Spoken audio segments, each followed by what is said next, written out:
I collect everything. So in today's history lesson, we're looking at the old design documents from 1942. So I have two collections here. This is design documents, and here we have the concepts. So to be honest, it's interesting since too often you don't really have time to go back and look at what you've done. All the games we do build on the experience of the previous ones.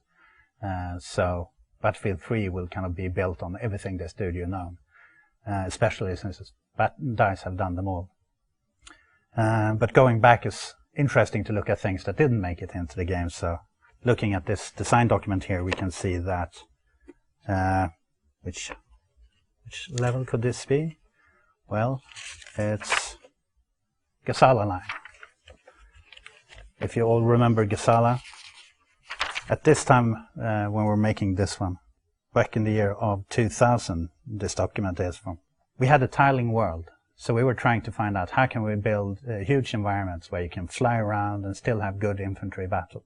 So at that point we had tiling world, so more or less if you stood up on the island and had a good sniper rifle, you could shoot yourself in the back of the head. So in the end we scrapped it, it didn't really work out. Same thing with, I saw Omaha here, tiling beaches, just to give that feeling of this enormous war. At some point we were aiming for 128 players.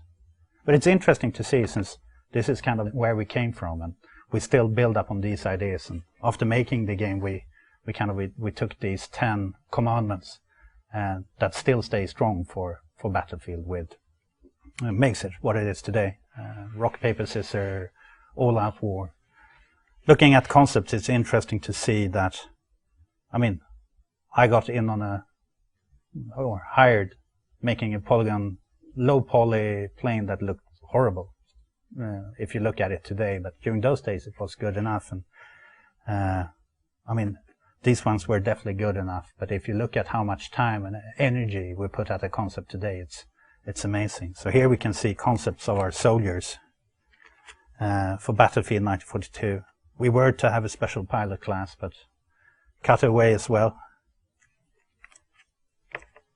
Here's an interesting one. It's the script for the intro movie.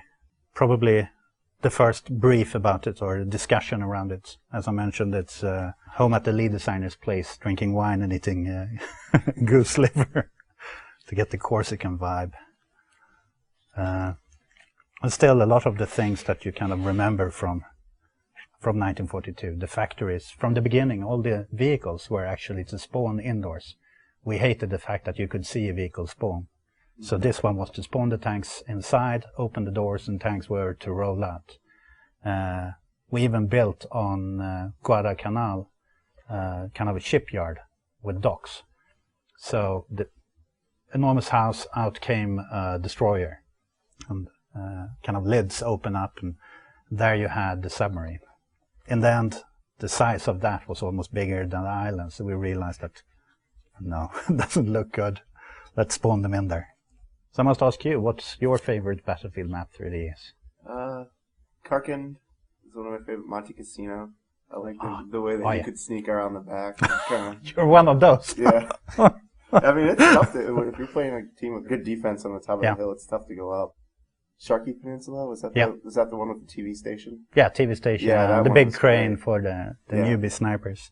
Yeah, I like that one. There's a lot of the Battlefield 2 maps that Dragon Valley, Gulf of Oman, even though I played it to death, I still love coming back there. So the beauty of games is, according to me, when you get it right, you can miss being in that world. I have that with games.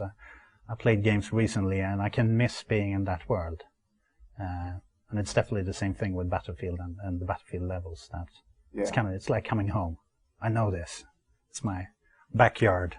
And given the success 1943 had, I mean, you guys realize you could probably create a whole division just to remake all the most popular maps. Yeah, it's since that's kind of, you don't know how much your audience have moved on and kind of, we want contemporary or we want something else, but it was a huge credit to the good old 1942 that people just embraced 1943. There's something to be said for a good multiplayer. I mean, people still play Dust. You know, the Counter-Strikers are still playing Counter-Strike, but it's a different kind of community than I feel like a lot of the mainstream people. You know, Yeah. like if you find something good, they're not worried about repetition. They'll keep playing it. Yeah, So. and I think it is repetition, but it's repetition with room for still outmaneuvering. Yeah. It doesn't get stale, and that's the key thing to me. You love some maps from the start, but it's like a hit song. You love it, and after a couple of hours, you're sick and tired of it, and you want to hear it again. Yeah. And the same thing with some maps that, oh, looks beautiful, plays cool, but wait, I played it a couple of times now, and yeah, but I still love coming back to Wake Island. Wake Island is actually the map, when I played in 1943 or anywhere, that reminds me of the greatness of Battlefield. It's kind of ships out there, it's planes up there, I'm still amazed that we managed to accomplish it. And the boomerang design of that. Yeah. I mean, it was great for back and forth battles, you know. Yeah, it just works. Yeah.